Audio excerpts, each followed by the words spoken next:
Now I'm very excited to welcome back one of the most jolly college football bettors I know, Mr. Brad Powers from BradPowers7. You can follow Brad on X at BradPowers7. I guess it's jolly old St. Powers. Let me know. Are you a Grinch this week or are you an angel?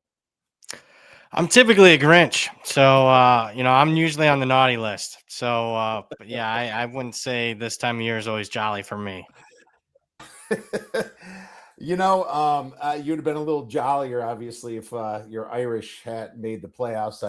After having to experience what we did with JMU and Tulane for sure. But I'll tell you this: the Grinch man, he's got some coolness to him too. I rewatched that with my kids, and he ends up landing the hottest chick in Whoville.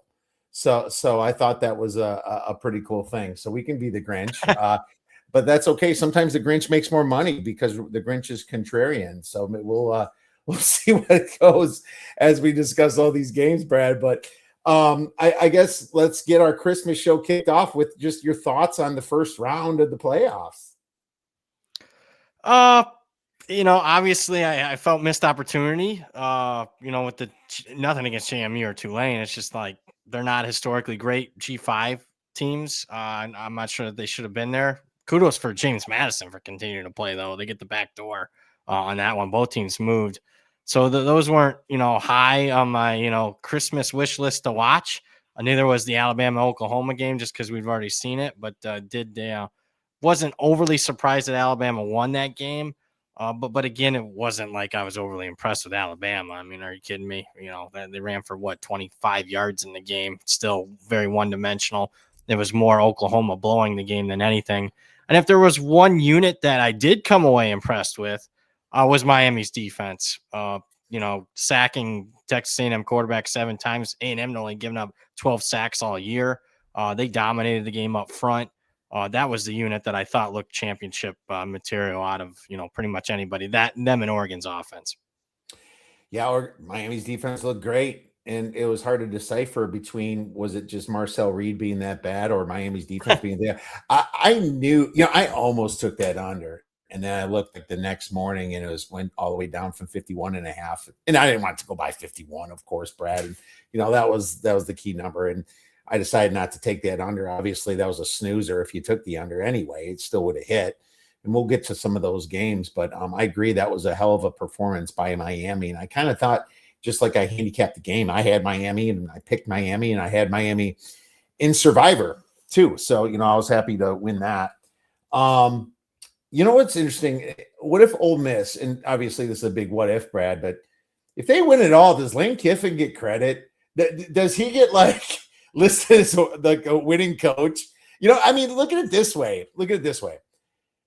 If you're injured and you can't play, you still get the ring. And it's not, and he tried to stay with the program. Does that go in his resume? It goes in Wikipedia. I don't know. What do you think about that crazy scenario? I don't think it should.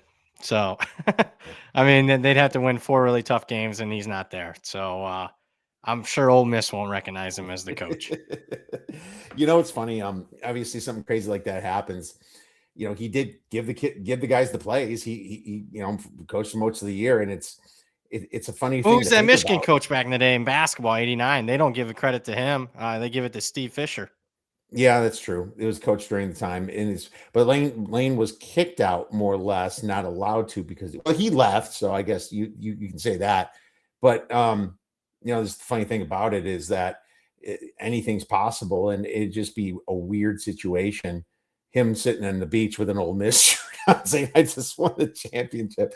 He would do something like that too on social media. It would be funny as hell to see something like that. But no, it's weird because if college football had the correct rules, he would have never left that early. He would have had to stay. And it's almost like from his perspective, not saying that I would have done it and I like it that he did it, but I will say that if you suck, your team will fire your ass whenever they feel like it. And he had to jump while the getting was good, so it's kind of like college football set this shit up. It's I hate the fact that it happened. And I guess money's not everything. So Do I lose respect for him? I just think he was put in that situation and he capitalized because of the dumb rules. But that's a whole nother podcast we could have on this. It's Christmas season. Let's try to be a little bit more cheerful and fix college football with our Christmas list, Brad. For your Christmas list, what would you like to see change? Give me like 2 or 3 things that you'd be like to change 1 through 3 in college football. There's the whole sport's broken right now, but let's just try to fix the national championship picture. I think it's real simple as far as the playoffs. Just take the 12 best teams. I mean, whether they're G5, whether it's 0 G5 teams or 2 G5 teams in a year. Most years I think it'll be 0, but some years if it's 1, then it's 1. Just give me the 12 best teams. Well, how do you figure out the 12 best teams? I think it's a combination of best and most deserving. Do you need a rating system? You had one for so long. It was called the BCS, a combination of polls and computers.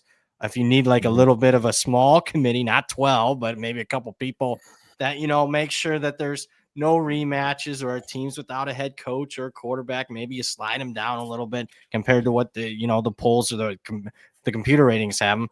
That'd be an easy fix, just fixing the playoff. Other things that need to be fixed. I think there needs to be more. Everyone's saying, hey, all the kids, in the last couple of days, hey, I'm re-signed with this team. I re-signed with that team.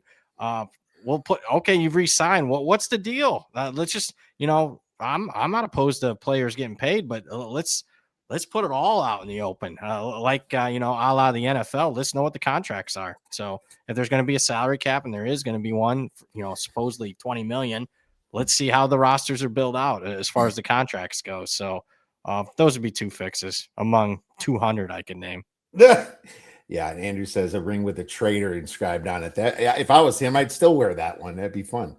He would. And I have the same, a little bit different context here. I'll start with coaching hires not allowed till after January, whatever. Let's just at least put it after the Rose Bowl, because if you're making the semifinals, you're probably not leaving anyway, And I think that stops a lot of that stupidness. So here's the thing: put a salary cap on 20 million. Like Texas ain't breaking that. Like A&M and Florida with all the money, like they're not breaking that. You see the Dodgers like paying guys even on the side with like their little LLCs. I saw some like a pitcher got like 30 million or something stupid. They're going to figure out ways to break that anyway. I guess you have to just put the fine out there and put bigger punishment up there, because we still need it, Brad. I'm just complaining that teams are going to break it like we saw for years.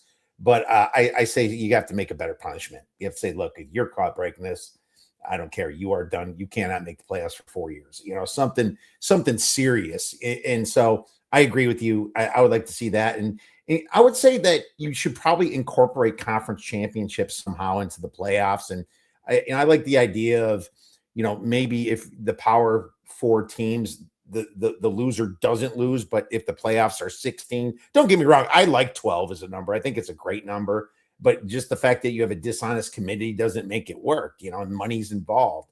I think you force the other teams to play. Maybe Notre Dame should have played someone to get into the playoffs. I would like to see that.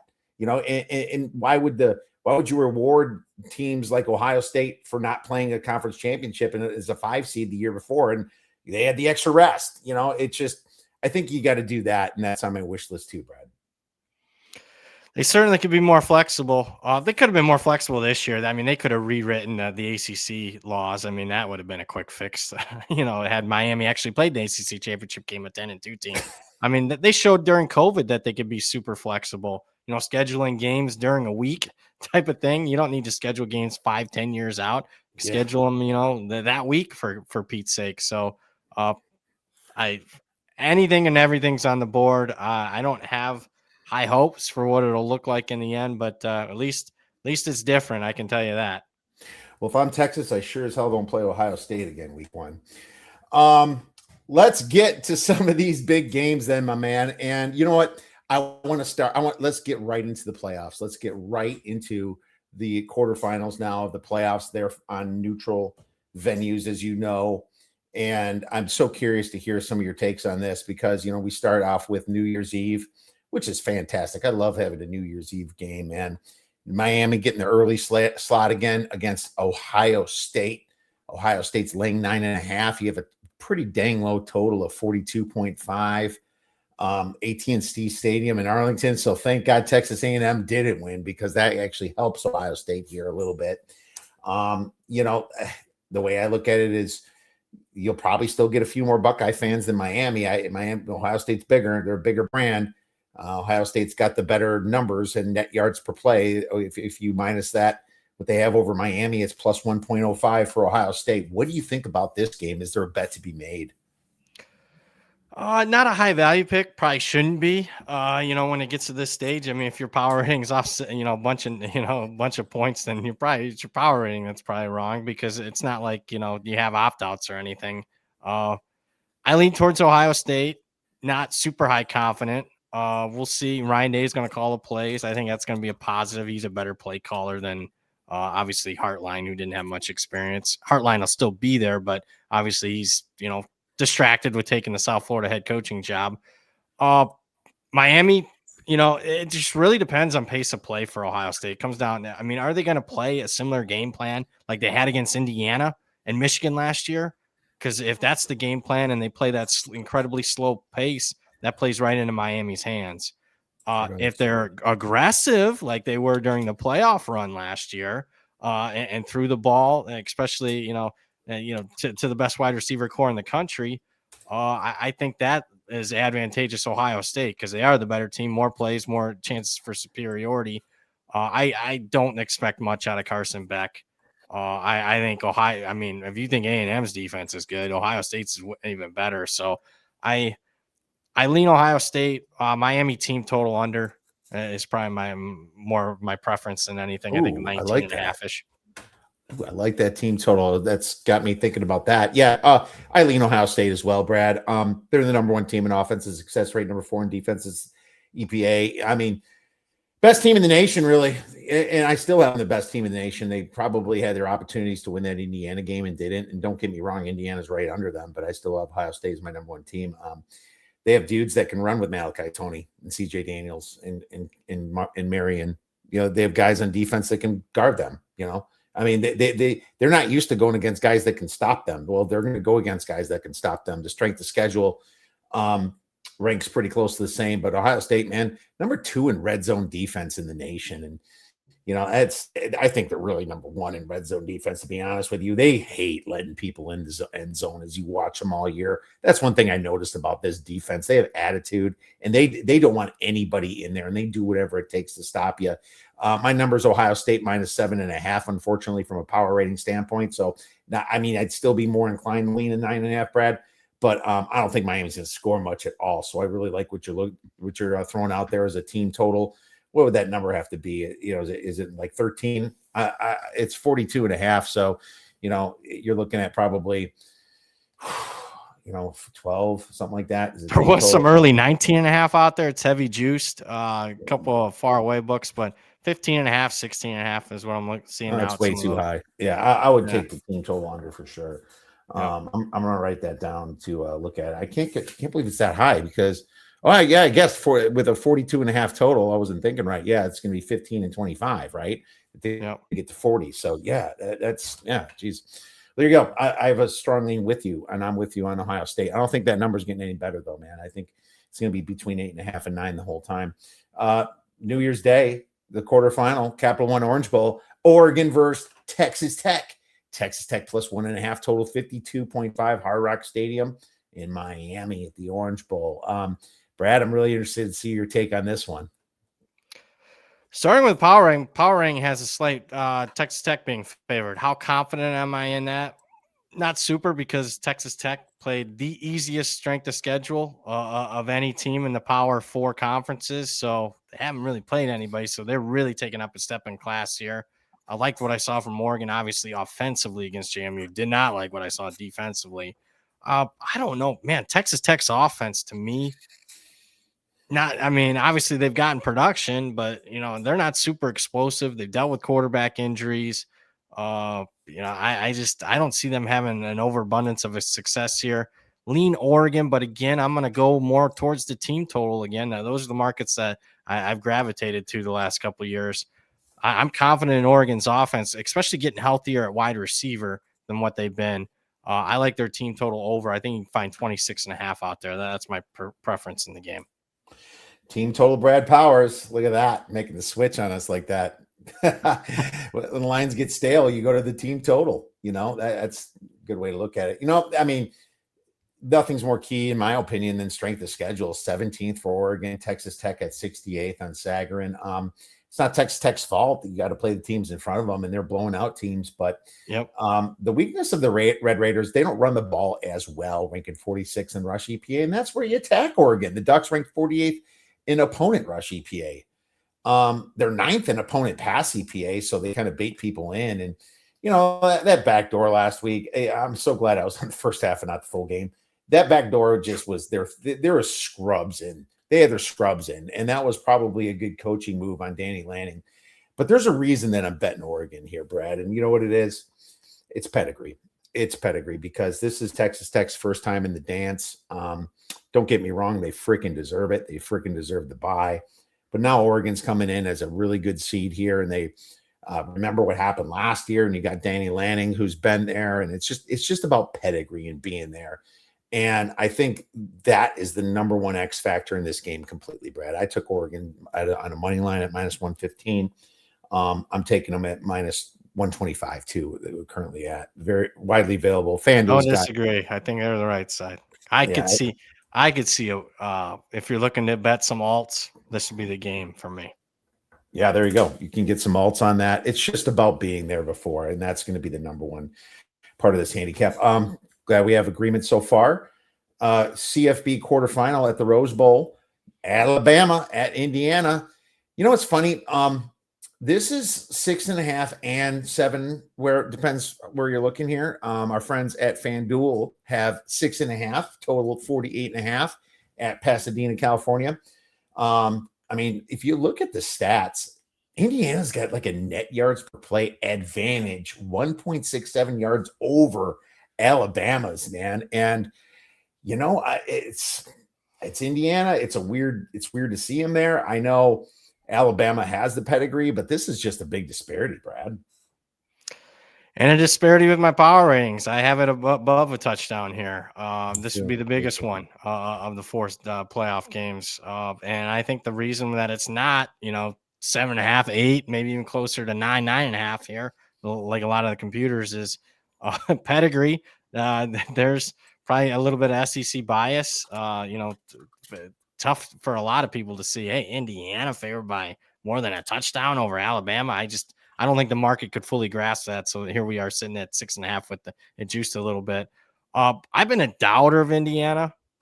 So I haven't been more impressed though with what they did at Oregon, what they did against the Buckeyes in the championship game. I bet against them in both games. I'm not betting against them here because I'm not overly impressed with Alabama. I haven't been overly impressed with Alabama really at any point this season outside of the win in Georgia. Again, kudos for them for coming back from 17-0 down. But, they got outgained by 100 yards by an Oklahoma team that I don't think is very good. It was more Oklahoma blowing it there, giving them every opportunity to come back, at least by halftime. Oh, yeah. So predictable with Mateer. They kept doing the same thing. It's like, of course they're going to spy him. It's like, seriously? It was terrible offensive game plan after they were up 17-0, man. Yeah, I still don't. I'm not a believer in a one-dimensional Alabama offense that can't run the football. Indiana's front's really good, although they are missing that key piece. That Daly kid unfortunately got injured in the celebration after the game. But I like Indiana here. I bet Indiana my 6.5. Okay, is that a play? Did you bet it? Oh yeah, I bet. If them other ones are plays, it's just then they're not widely available. Those T totals are probably preferred over this one, but I bet Indiana. I think it's worthy of a bet. Not a best bet though. Yeah, in Alabama had the harder schedule, 3rd to Indiana's 42nd. Oh yeah, but at the same time, it's like when Indiana did play Oregon at Oregon, they did play Ohio State. It's not like they shied away. The thing that worries me about them laying 7 is they did kind of play close games as well against a few teams like Iowa and Penn State. And yeah, good point. Probably situations they weren't in. Well, here's another thing. Indiana's top 5 in both offensive and defensive success rate. They're kind of right there with Ohio State, just a little bit under them for me. But Alabama is 50th in offensive success rate, and they can't run the ball. You already nailed it on that one. So I can't bet Alabama. But the funny thing about Indiana here is I just don't trust them for two reasons. For one, they, just like you said, the pedigree, just kind of going back to my last handicap. And number two, after winning that Big Ten championship in the Heisman for Mendoza, it just feels a little bit let downy, man. It just feels like nobody, Alabama now playing with house money. People talk about DeBoer might leave and all that. And I just feel like this is kind of like where Alabama's talent, because Alabama probably has more NFL guys than Indiana. It's just something I don't want to get involved with, but I like the under a little bit, Brad. I didn't bet it yet, but I just can see the Indiana getting stalled. I can see Alabama starting slow like they did the last game. And that game, they shouldn't have got that pick six touchdown. Under 48.5, man, I'm leaning. I think that's too high in a big game like this. Yeah, I don't disagree. I think that might be the way to attack it. I will say I gotta look it up. I love that you brought up the Mendoza thing, because for a long time, fading the Heisman Trophy winner in the postseason was profitable, and I think it still is. If I were to go back through that, and I will, since I got a little bit extra time, I think it's right. I think you're definitely, over the last 3 decades, you're positive EV if you fade the Heisman Trophy winning team. If you fade them in the postseason. Can you, when you tweet that out, let me know, because I'm really interested in knowing that. What's funny? I looked at the first half under. It's 23.5. You can get plus 102 in some of the naughty books, not our friends at FanDuel, but some of our enemies. But it's plus 100 in a lot of books under 23. But if you go to 24.5, it's minus 138. You're paying 40 cents to go from 23.5 to 24.5. And I wanted a 24.5 at like minus 120, but they're still not selling that. Maybe I just don't have enough. I have plenty of outs, but I don't know. I'm trying to decide between the full game in the first half, but it's, those can go backwards on you as well. We've been here long enough to see that.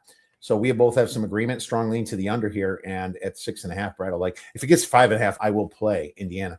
CFB quarterfinal, All-State Sugar Bowl, Ole Miss versus Georgia. Georgia minus either 6.5 at some of our friendlier books, or 7 at some of the other books, and 55.5 is a total. And in New Orleans, SEC country, but you got an SEC game. Yeah, this is one where I do have a best bet here, and it's not a team total. You got me there. Did you lose me? Okay. No, I'm back. It's my fault, I think, on this one. Oh, okay. Okay. Instead of, it's tough best bet in a team total when they're not widely available, but I do have a best bet here. I'm going to give out Georgia. I think this is the one where they do miss Lane Kiffin. Obviously Ole Miss played them really tough in the first go around, led the game outright in Georgia. But, since that game, I liked what I've seen from Georgia defensively, especially the Texas game, especially the SEC championship game. That's what it looks like, a national championship outfit. Now the offense has been inconsistent, but obviously Ole Miss won and covered. They were impressive, but they did give up over 400 yards. Tulane moved the football in that game. And they, to me, didn't look totally buttoned up. I just think, Kirby with extra time has lost one time the last 6 years in the postseason, happened to be the Notre Dame game last year. But anything under a touchdown is a go for me. I mean, I love this bet. So I think if it's close, you're going to miss those adjustments that Lane is really good at. And I just think you'll see some, Kirby will take advantage of the inexperience on that sideline. Andrew says no ring for Lane, but he can take the blame for the L. So, there you go. There you go. I disagree. I disagree with your best bet, so that's fun.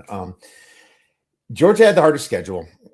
There's something about this Rebels team. They blew out Tulane. You can't really judge them so much, but I just feel like they didn't really like Lane that much. Georgia 29th in defensive EPA, Ole Miss at 39th. It's not, for Ole Miss's defense, I feel like they kind of improved. The Rebels actually ranked 12th in offensive EPA. The Bulldogs ranked 25th. So coaching advantage I'll give to Kirby Smart all day. That's for sure.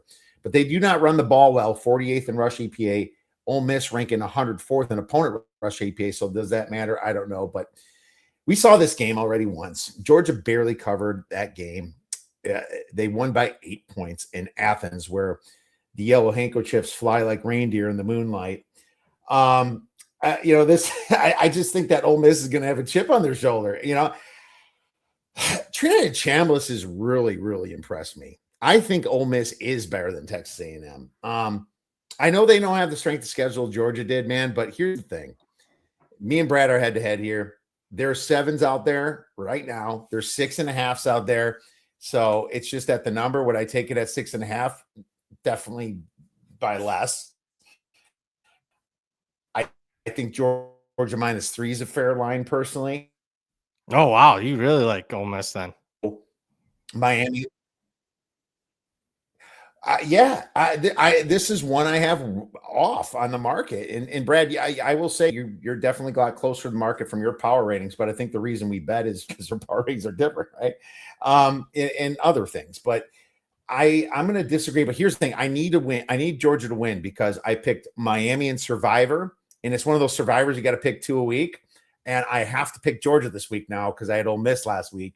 So I still need Georgia to win, but I just need Ole Miss to cover so I can double up on that. But hey, man, fun already starting with a head-to-head. Brad and Kiev. I'm the Grinch right now. Brad's the angel. We'll go head-to-head here. Ole Miss versus Georgia go out this year. So we'll at least have one less SEC team. Let's go to some bowls, my man. And you know what, Brad, there's a lot of them. You can pass, you can just blow through with some of these, but starting with Friday, December 26th, Central Michigan versus Northwestern. Northwestern -10.5, totals 43.5. Anything that you like in this one? Nothing that I've really bet. Lean towards the dog. Northwestern just typically generic handicap. You take points with Northwestern. You don't lay double digits with their style of play, and obviously Central Michigan more run oriented. So lean Central there. They'll have a decent crowd there too.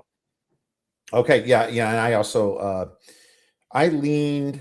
Actually, I just had a very small lean to Northwestern. I don't like either side too much. I think it's a decent line. I get what you're saying on Central there, and they probably will have a better crowd. It's a shitty bowl for them having to go to Ford Field. So it's like, yay, big you get to go to Detroit, have fun out there, wear some body armor while you're out there. New Mexico versus Minnesota. Minnesota is -2.5 total, 47.5, Brad. This line came down a little bit from when we first looked at it. I actually like New Mexico plus the 3.5. The problem I have is PJ Fleck has been pretty good in bowl games. I think he's undefeated in bowl games. But I will. How many points do we give New Mexico here down in Chase Field? I might even go to this game, Brad. Really? How many points are we going to? Yeah, it's not far. If it's 20-minute, 30-minute drive for me, I'll go over there. And it's going to be cheap as shit to get in. I mean, I don't have to pay nothing to get to the rate bowl. I have a guaranteed rate of almost like $20 probably to get in the cheap seats. And you can literally walk down in some better seats. I might go to this game. What the hell? I like booing. You think they'll have a huge crowd there, New Mexico? No. I think they're going to have a bigger crowd than Minnesota, but it's not going to fill up the stadium. What do you think? I didn't do anything as far as giving home field advantage. I actually think some Minnesotans will travel. I mean, it's Phoenix. You can leave I know it's around the holiday, but still, I mean, you want to leave Minneapolis and go to where it's warm. So I think crowd will be 50-50. I understand why people took the 3.5, but at current, I would lean Minnesota. PJ Fleck takes both seriously. He's been in games where you think, I remember a game against my alma mater, BG. The market loved BG in the game, and they just, won. They covered. I think they'll just do what needs to be done. Defense, special teams, run the football. And that'll be just a little too much for New Mexico, but not a high value pick, just a lean on the Gophers.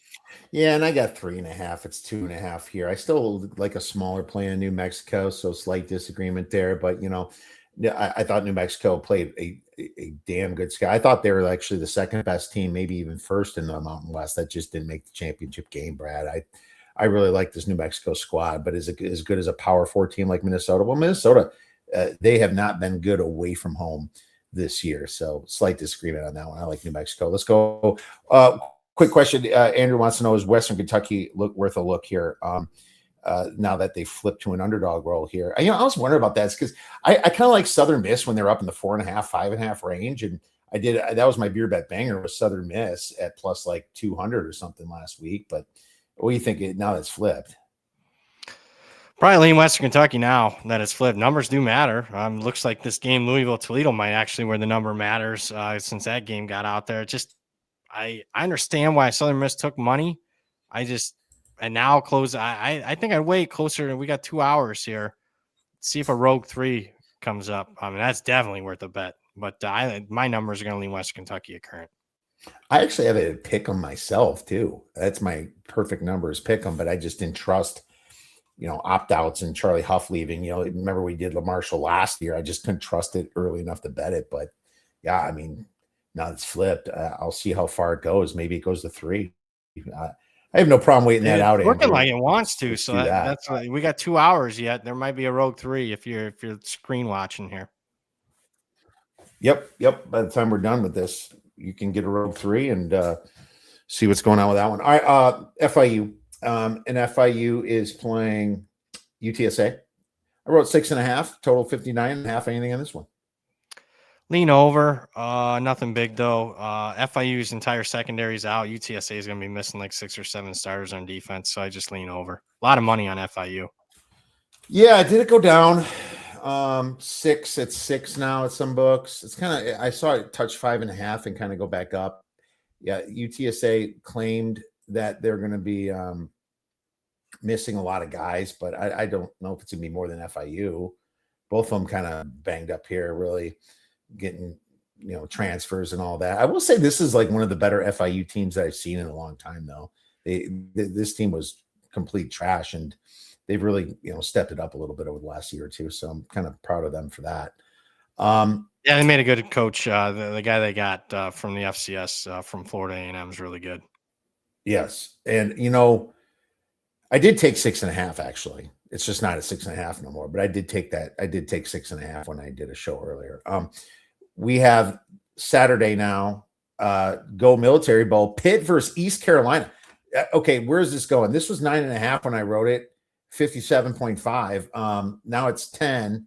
55.5. I got to check FanDuel, but this is another one where you got a lot of opt-outs on the East Carolina side. I assume Pitt's quarterback's going to play. Yeah, Pitt's quarterback will play, true freshman. East Carolina's quarterback's not. OCDC are out. I bet it at 10.5 at open, thinking that ECU would have everybody.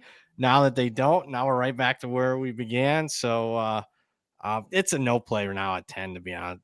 Just no interest. I mean, kudos if you got Pitt. I think it got down as low as like 4. Yeah, it was pretty low. Yeah, kudos you got Pitt for sure in this one. I know that East Carolina 4. I was worried. I'm getting older, but yeah, it was as low as 4. Yeah. I just think that the motivation lies with East Carolina more. They get to beat an ACC team. That's one thing, but I just don't know if their backup quarterback's going to be any good. You saw him step up to BYU and just play stupid, and they made some stupid decisions there. And I assume that Pitt's going to want to play a little bit of business. It's not the greatest. This is like a Ford Field place, and going to Maryland in the winter, I just don't like that going to Maryland. But maybe they make it a little bit more about business. But Pittsburgh keeps their coach. They keep their quarterback. Their quarterback had a pretty good season. Whenever they stepped up and played like Notre Dame, that's when they looked like shit. I mean, Pitt's stats look really good. I feel like they're a bully. They just bully like the smaller schools around. But when they play Miami, Notre Dame, they get smoked, So they're kind of that bully school to me. Agreed. I lean under 57.5. That's about it. Bad Boy Moore's Pinstripe Bowl, Penn State versus Clemson. Clemson, is this still 3.5? 3.5 on our friends at FanDuel, right? 48.5. And Brad, I took Penn State. I took Penn State because of a couple different reasons. I believe that Clemson's actually got a hell of a lot more opt-outs and than I've seen in the past in some of their bowl games. It kind of blew my mind a little bit. I was like, wow, normally Dabo keeps most of the guys together, but I think it's a lot of the injuries too that they have. There's a ton of guys injured, and I always check Stuckey's article every single day, multiple times a day.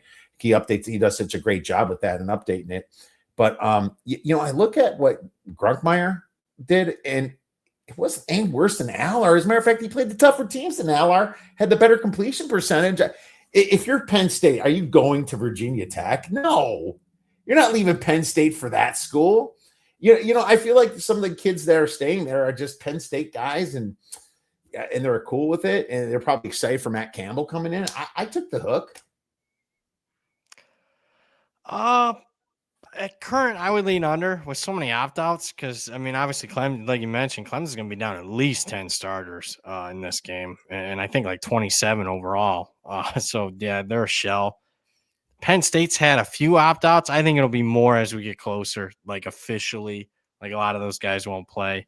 So, I haven't looked at the weather yet, but, I mean, you're talking, grass, Yankee Stadium, late December. No, backups playing probably look more like an NFL preseason game under 48.5 for me. Okay. I like that. I'll write that down. Under 48.5 makes sense. I feel like Penn State should have more fans there too. I don't know. Close. Oh yeah, absolutely. Penn State's got a huge alumni base, on the East Coast. Not that much, but somewhat. So 48.5.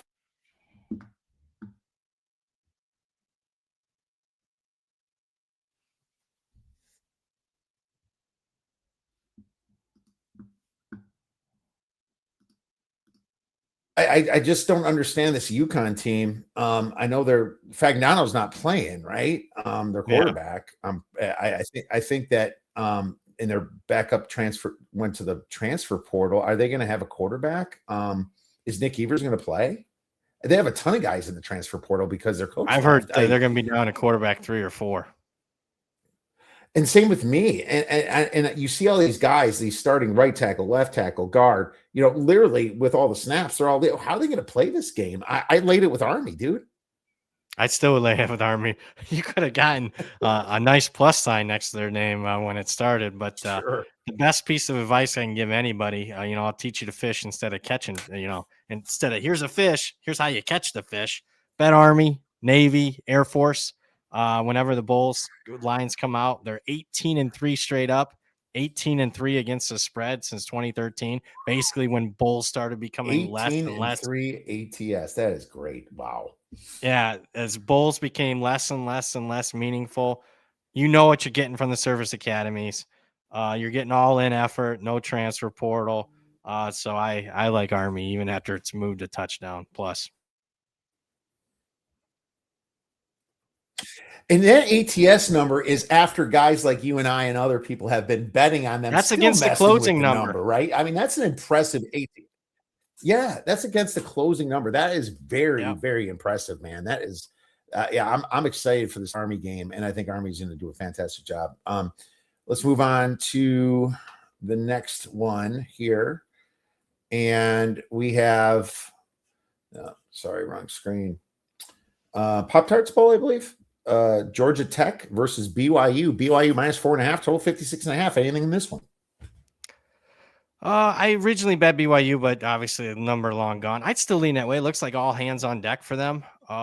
Georgia Tech's missing their OC, maybe a couple other guys, but the majority of their guys are going to play too. It's going to be one of the better non-playoff bowl games, but I lean BYU. I just, if everyone's going to play, I expect them to be locked in pretty good here.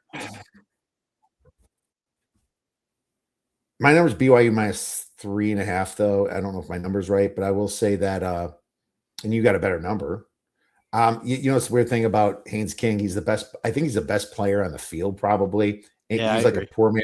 He's a poor man's Josh Allen. And I could see this back door just being open for him too. It's just, I get it. And my number's 3.5, but I just can't make a play at this number. I even lean Georgia Tech at the 4.5, but no play for me. What about the Snoop Doggy Dog Bowl in Arizona and Tucson with Fresno State laying 5? think they're still at 5. Total's 41.5. I better check that because I thought I saw it move here. 5.5. Total 41.5. I'll tell you right now, Brad, I laid Fresno. This is a situation where I just love the fact the coach is doing a great job there. And Miami, Ohio, they're not even on their original quarterback there because he quit on the team, Daquan Finn. I loved your tweet that you made. Yeah, quitting for the NFL.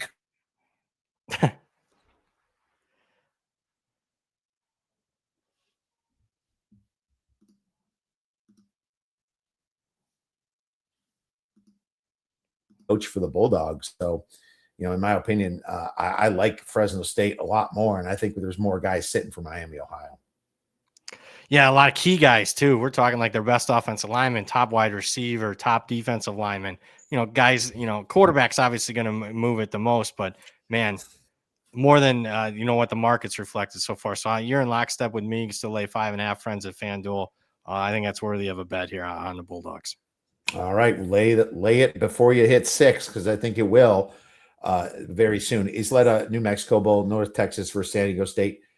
This is +3 now, I believe. 3. No, it's back 3.5. It's 3.5 at FanDuel. Total 53.5. Why did it go back? That worries me a little bit. That quarterback's out for San Diego State. Okay. I'm going to start Bert Emanuel, the former Central Michigan quarterback. Not the Emmanuel you want around Christmas time, right? I'll take the other one. Rare form today. I know, just kind of coming up with zingers left and right. Okay, I still like San Diego State because I think the best unit on the field is their defense, Brad. And North Texas is not going to have their quarterback, right? And he'd be an idiot to play this game. I don't think he is, and I think there's going to be more and more guys leaving as well in this situation. So I still like San Diego State. Yeah, at 3.5, that's the only way I could go. Team total, maybe 29.5. It looks like a few books lean under North Texas teams total. All right, lean under North Texas team total. I guess you with on that. It's kind of weird to bet an under North Texas team total. That's probably a first for you for this. Yeah, the number one scoring offense in the country. But again, no coach, no quarterback. Big difference. I don't think the running back's going to play either. Yeah, I don't think so either. I think it's a good call. And you know what? This is a team that was deflated because they literally was this close to the playoffs because they're ranked higher than JMU too, right? They almost made it in. So it's just deflating, and then you lose your coach. Blah blah blah. Tex Larabo, Virginia versus Mizzou. Mizzou -7, total 48.5. I have a play on this, but let's see if we line up. So money's coming on Virginia with Missouri's quarterback out, Perbula. I'm going to lean under. I do think Missouri still can have some success running the football, but I'm not a big Virginia guy. I think there is obviously a class difference between the ACC schedule and an SEC schedule. Not a game that I'm too involved in, but I would lean. You can find 45.5 at FanDuel right now, under for me. I wrote the wrong number. It's 4.5 right now. And I like Missouri at 4 because I just think that Missouri, much harder schedule than Virginia. Yep. And they're going to run all over the place. They're going to run the ball in Virginia, watching them against Duke, watching them in the AC. They can't stop the run. Washington State could have beat them just if they just kept running the football. Chandler Morris, I don't even care if he plays, but there's a chance he doesn't. And this thing will shoot past 7 if he doesn't. But dude, this is just a coach situation. Eli Drinkwitz 4-0 straight up in bowls, 4-0 ATS, 0.72 yards per rush. I'm laying -4 with Missouri here. And Zoller's played all right. He played, Yeah, he's played. Yeah. I think you get 3.5. I think that's where it's going. I think it's continuing to come down. All right. Well, watch it come down. And Virginia's another team almost made the playoffs and completely screwed themselves. So I guess it's a good enough reward. At least you get to play an SEC team, but it's freaking Missouri. Sorry to all Mizzou fans out there. Kinder's Texas Bowl, LSU versus Houston. Houston's -3, total 41.5. I mean, to be honest with you, I don't think there's a downgrade from Nussmeier to Van Buren. I saw Van Buren play. He looked actually like he was more mobile than Nussmeier, Brad. What do you think about those two quarterbacks? Nussmeier sucked this year. Yeah, he did. The fact that Van Buren's played now multiple games, although come on, I think we're they only put frozen up up a 13 little against bit Western here. Kentucky, so uh, I'm not gung ho on the LSU offense right now, especially with some opt outs. Yeah. I mean, LSU is the opt outs. I think there's going to be a lot more opt out. You wonder if Lane's watching. Lane Kiffin is not watching this bowl game. Just like Yeah. shit about this bowl game. He's doing something else. He's not watching you. I think you're gonna get more opt outs. There have been a few, but I'm reading the tea leaves. I mean, money's coming in on LSU. There were some threes out there now that have been taken out. I'm telling you, I think they're gonna be without 8 to 10 guys, starters wise. LSU is. Yeah. So what about Houston? I mean, Houston's coaches. I like Houston. I like Houston in this one quite a bit, but there's centers out. A couple other guys might be out on the line of scrimmage, but I think there's probably some pedigree. Oh, LSU a dog. I mean, if all things were equal, LSU would be favored. But I mean, Houston playing close to home. It's Willie Fritz versus an interim. I mean, you can see where I'm going. I like Houston, but I'm gonna let the market see what they want to do here. Looks like there's a lot of support for LSU. God, yeah. I wrote lean LSU just based upon I thought more guys would play, but if you're right about that, it's definitely a bigger game for Houston to win this game. And Houston wasn't in playoff contention ever. Yeah. Birmingham Bowl, Georgia Southern versus App State. App State plus 2.5, total 59.5. What do you think about this one? Well, a lot of App State's got like 25, 30 guys in the portal. It's 7 now. Forget it. It's 7 now. I shouldn't have said 2.5. It's 7 now.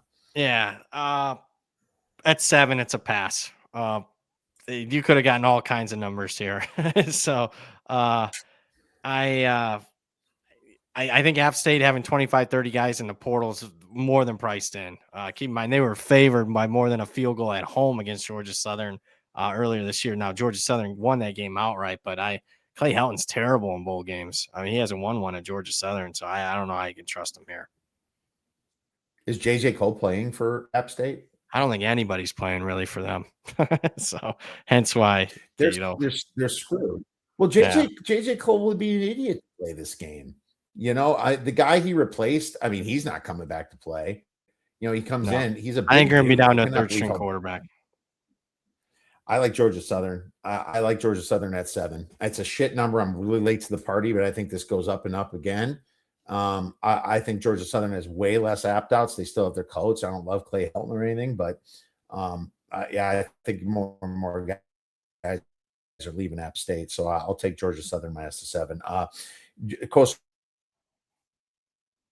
Tech is minus 9.5, total 51.5. Again, gonna fade the interim Coastal. Carolina without their quarterback, with an interim coach. Louisiana Tech, though, does have some key opt-outs for them. They're not a team that I'm running the window to lay 9, but they played a backup late in the season. That backup was running like for 150 yards in the last couple of games. I think his name is spelled Kukuk. I think he's a pretty good quarterback. So lean La Tech. Kukuk, something like that. Yeah, I mentioned him. You know what's funny? I don't know if Samari Collier is going to play for the Chanticleers. I don't think he is, but he was banged up at the end. He's trying to get another year of eligibility. He got it. I'm pretty sure he got it. He got it. Okay, that's good. I saw he got it. Now, I think he'll play if he can. Now, I think this line would go down too, because if Collier plays and you see it's 9.5 and LA Tech's on a backup quarterback, the under is not a terrible play. It's 51.5. I know LA Tech's defense was kind of like the best unit on the field, 16th in EPA. So that defense was pretty good for LA Tech. Liberty Mutual Bowl, Tennessee versus Illinois. Illinois plus 5. And no, this is now plus 2.5, total 61.5. What about SEC versus Big Ten? I bet Illinois, but in a galaxy, number far, far away, even higher than 5.5. At 2.5, again, numbers matter. I'd probably lean more towards Tennessee. They're going to have obviously a huge crowd edge there in Nashville. Illinois miles. Yeah, I lean Tennessee. 180 miles from Knoxville. Sorry for interrupting. Oh no, that's all right. I got Tennessee minus 2.5. I had to play them. I know Chris Brazil's out and Arian Carter, their couple guys left for the draft, but it's not like Illinois doesn't have any of that.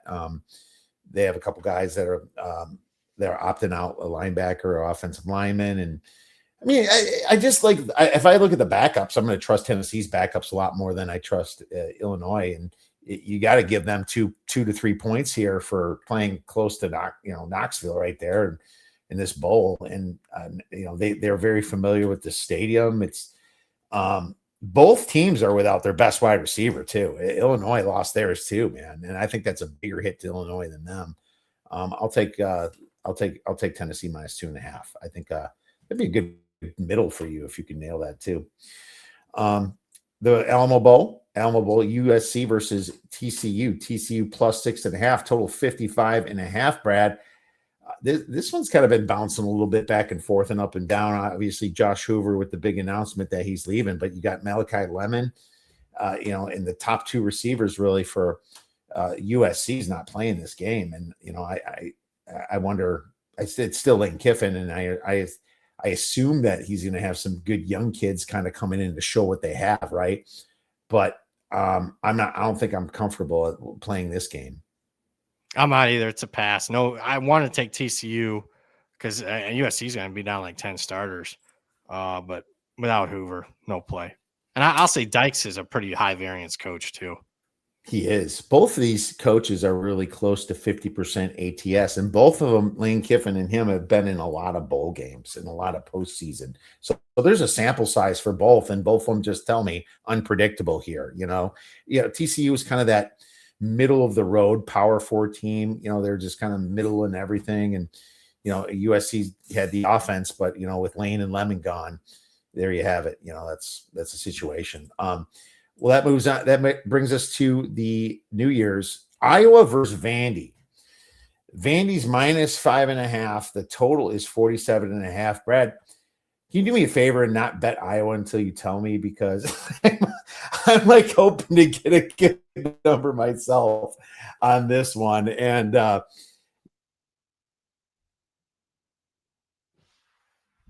wants to fade Diego Pavia, man. And I'm unfortunately in line with that as well. I want to fade Diego Pavia. But is this line going to kind of get to 6? Is it going to get higher? Is people going to bet Vanderbilt? Iowa just plays close games with some pretty good teams this year. Oh, I think Iowa is one of the more underrated teams in the country. I got them in my top 20, my power ratings. They're a couple plays away from beating Indiana and Oregon. I know those games are at home, but my goodness.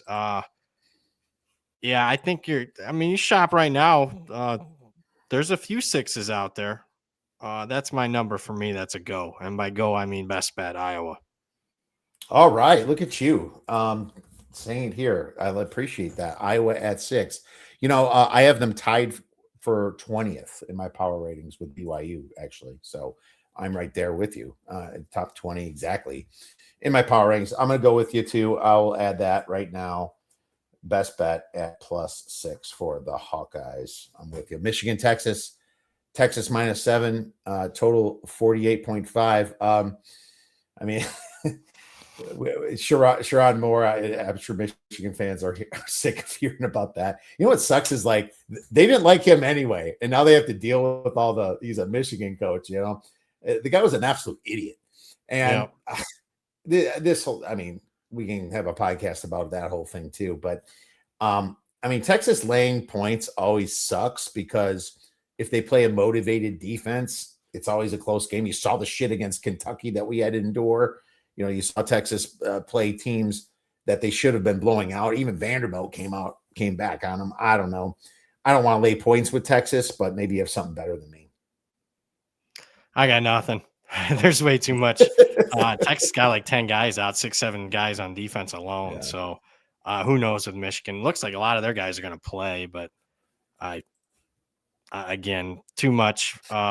We get closer to kickoff. I keep in mind this is over a week away. Maybe we'll get some more clarification, but right now, no. Hell no. Did I miss a game? No, we're good. Sun Bowl. Okay, who's in the Sun Bowl? Arizona State, Duke. Okay, yeah, I did miss a game. Arizona State versus Duke. And why is this not? Oh, there it is. Duke's like minus 2.5 in the Sun Bowl. The total is 49.5. Oh, I didn't miss it. This is right after Iowa at FanDuel. So total 49.5. Benz is playing for Duke, and Arizona State's without Levitt still, and they have that backup. But man, I think they also lost their top wide receiver at Arizona State too, and he's going to the NFL, I believe, Brad, right? Yeah, Tyson is there. I'll have to double check, but I think like Arizona State's going to be one of the more depleted bowl teams. I mean, they're going to be missing 10, 12 starters. So I like Duke quite Well, a bit. Kenny Dillingham asked us for money. I kind of felt bad. I was like, We should have sorry. asked for money for these kids to play in this bowl game, but I was just needing clarification that Menzo was going to play, and he is. So that's enough for me, Duke. Funny, I was really impressed by Duke's, not just their offense, but their defense against Virginia that last game. And do they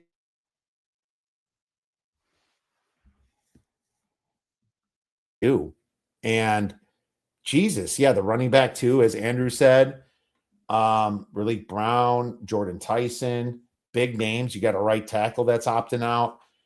And yeah, this is going to go to 3. I'm sure. I'm going to write this down. I'll take it with you. We'll take Duke best bet minus the 2.5. I am complete. And there you go.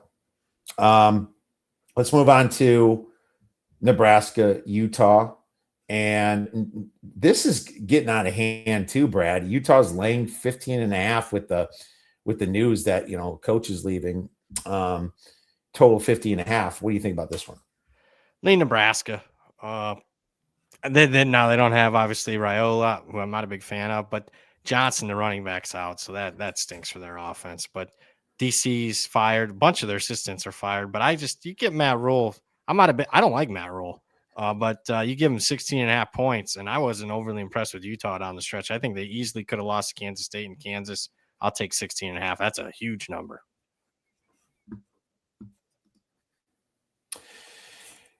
Whittingham is a solid coach, and it's a big ass number, but man, this Nebraska team is weird. I remember when they lost their quarterback, I bet UCLA and freaking got my ass kicked by them. And that's just how bad UCLA is. Then they go to Penn State. I doubled down and bet Penn State at least won the bet back there.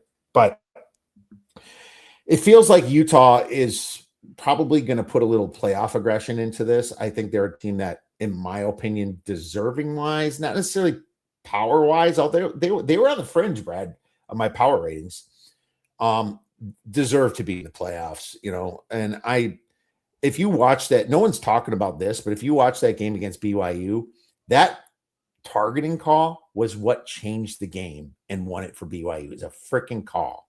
That's what it was. And it was their best defender. And he had to sit out the first half of the next game too, I believe.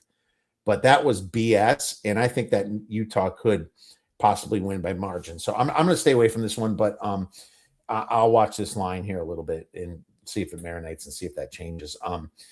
Miami, or we already talked about the playoffs. Let's move on to Rice versus Texas State. Texas State, and this is on January 2nd. The total is 59.5. Texas State laying minus 11.5. What about this one? I'll pass it current. I did bet Tech, full disclosure, or Texas State.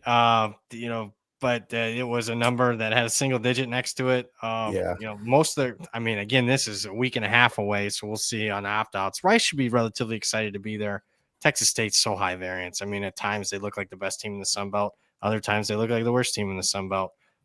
They played in a bowl game, these two, just a couple years ago. Texas State crushed them. 11.5. I'm not a big guy who wants to lay 11.5 in a bowl game. Neither do I, but I did lay 9.5 when it was out. So yeah. Too. I had a much better number on this as well. I bet this on December 8th, and I laid 9.5 on FanDuel. And yeah, it went up. This Texas State team was one of my most frustrating things because they always had very close spreads, and then they would always choke at the very end, Brad. They were killing me on that.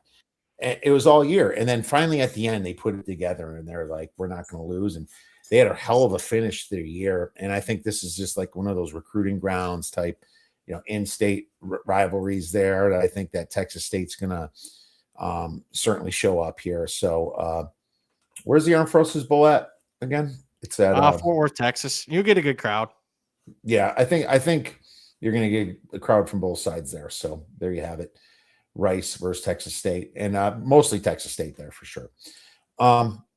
Navy versus Cincinnati. I mean, you already kind of showed your tell on that 53.5. Yeah. What about 6.5? I mean, it's minus 124, but I mean, what do you think about laying? I can only look towards the Service Academy. Yeah, I just with Sorsby out and a bunch of other guys out, their whole secondary's out. And keep in mind, secondary out against Navy shouldn't matter, but Navy throws a lot more than they used to. So Heidenreich, their all-time leading receiver. Navy for me, they'll be locked in. Where do you think Sorsby goes? It's a good question. He's, people think he's top 5 quarterback in the portal. I'm not a huge fan of him. So he was bad before, and then he kind of just shined here. I've heard Texas Tech is, I think, the school that I've heard the most. Okay. Texas Tech might snag him, huh? Kind of just reload. Texas Tech's the transfer portal king now. That's what they're going to do. They're just going to hijack your school. Watch out for your wives and children there. They'll be putting them on their bill. So yeah, I agree. Texas State, I'd still lay with, I would lay with Navy. I think Navy, the Service Academy, is going to be completely motivated here. Very few opt-outs, in Cincinnati probably doesn't even care about being in this bowl, Brad. It's a number you'll never get to on any power rating. This is just literally, how this game is going to be played out. I think, and Cincinnati should not care so much about this bowl themselves. I mean, if it was all equal power rating, you'd have Cincy favored. Oh, that's what I'm saying. Yeah, throw away your power ratings on this. It doesn't matter. There's just too many people opting out here, right? And God, if you look at Stuckey's list, it is Brandon Sorsby won't play. Starting safety, two, but both over 600 snaps. 3 starting safeties. The guy with 500 snaps ain't playing. Starting quarterbacks out. Backup corner.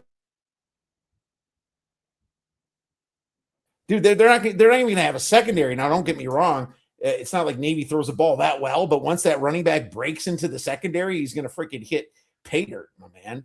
This is and the quarterback running there too for Navy. I lay it with Navy too. I agree.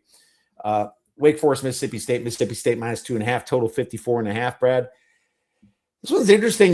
Mississippi State was good to me and bad to me, I guess, this year. The cowbell was fun. When they stepped up in big class, they couldn't win, but I feel like they kind of beat the meddling teams and the bad teams pretty well.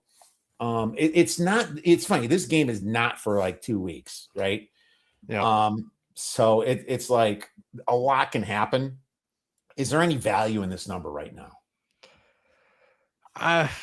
Friends of FanDuel, I lay the 2.5 with Mississippi State. I think they're one of them 5 and 7 bowl teams that should be excited to be there. They overachieved as far as win total. They're in the second year of a head coach. Now Wake Forest overachieved too. I think both are excited to be there. I made it 3, so I lay 2.5, but I don't think it's a high value pick. Where's this bowl at? The Mayo Bowl, isn't it out east? Charlotte. So you'll get some Wake fans, but they can barely get people to come out to the home games. So yeah, you're right. I think more people go to their basketball games than their football games, probably. Yeah, Mississippi State will have some. I mean, that's a loyal fan base. Crowd will be 50-50. If not, Mississippi State will have more. Interesting. Right in their backyard.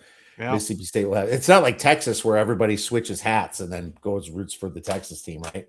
It's not like that out there. It's dealt with that enough, my friend. ASU versus SMU. SMU plus 2.5. The total 51.5 to close out our bowls. Brad, what about this one? And I almost made a bet on it, but we'll see if you're lining up with me. You know what? I didn't make a bet on it. Some buyer's remorse not betting Arizona when they had that plus sign next to their name. Kevin Jennings gonna play for SMU. I think it's a really good bowl game. I'll say that. A lot of these I can't say that, believe it or not. Arizona was as good as any team coming down the stretch. I mean, I mean, if I had to force bet it at 2.5, I'd lay it with Arizona.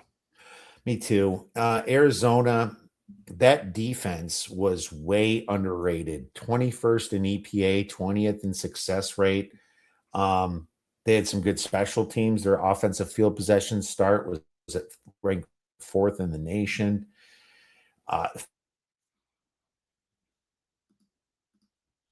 Fita is like he's kind of like one of those gadgety quarterbacks that'll come in the NFL and just kind of like wait and see.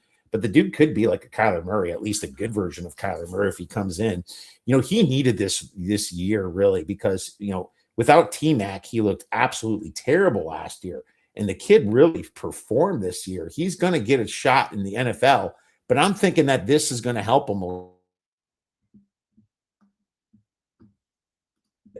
to get into the NFL, Brad. I like Arizona too. I do have buyer's remorse as well because I also did not take the plus sign when it was there, but you're still at under 3. So I'll find a cheap money line. How about that? I'll find a cheap money line on There you Arizona. go. That's what we'll play. You got time. I mean, again, 2 weeks here, but it's a good one to close it up as far as the regular bowl matchups. 100%. All right. Well, let's get to our next segment then, my man. Who's in the national championship game? I went chalk a lot on some of these games, but I'll go a little bit of surprise. I'll take Oregon as a surprise to, obviously the 5 seed beating the 4, although they're favored over Tech. But I got them upsetting Indiana in the rematch and then playing Ohio State. With Ohio State winning it. That's my pick, Oregon versus Ohio State. Here's the thing. I mean, my power ratings have Ohio State winning it, but it just feels like this year's landings. Because there you go. But here's the thing. If I get there and my survivor's there and there's a bunch of people left and they're picking Ohio State, I'll probably have to pick Oregon there anyway. And it's harder to hedge when you got the favorite, and you got to, hedge that survivor. Now, I just feel like Lanning is going to be more motivated. And we've seen some boneheadedness in the past from Ryan Day. Ryan Day is going to get his team there. He's going to have a pretty hard – it's going to be hard to get there. I actually think Indiana is a little bit more ripe from the taking because they won. So I just think that Oregon can beat Miami. It's a nice revenge spot for Oregon too and just kind of finish it off. And yeah, Oregon defense is what worries me the most. But I'm with you, man. I mean, power rating, and if you put a gun to my head, I'm going Ohio State. But I might pick Oregon. I'm just saying when it kind of our next segment in Beer Bet Bangers, Brad. Any plus money bet that you like this week or any week, really? College football, it could be any sport. Yeah, I like you can bet at FanDuel. I'm going to get a current number. I don't think it's moved too much, but you can bet to make the championship game. And we just talked Oregon plus 285 to make the national, not to win it, to make the national championship game plus 285. I like that. That's great. They'll make it. I started a money line rollover. I got 5% on the first game, so it wasn't much. But I started a money line rollover on Oregon to see if we can. You're probably going to end up getting paid out more than that. But offer to win the national championship. I'm curious. First of all, Brad, you have to have Ohio State to get there too, though. Almost. I mean, if for some reason it's a lower team, maybe Georgia's favored, but I don't think so. No, I feel like it's favored over Georgia. Oh no! I mean, like if it was Georgia versus Oregon, you're plus okay. money. No, I think Oregon could possibly close to pick, but I mean, my power rankings right now have Oregon favored over Georgia. Yeah, mine have Oregon by a point or two ahead of Georgia too. So it's like my mechanical parlay won't be quite as good, obviously, if it's that. And that's kind of like what people never talk about. They always say, "My line roll over this, my line roll over that. You can stop at any time." Well, I'm not doing it to stop. First of all.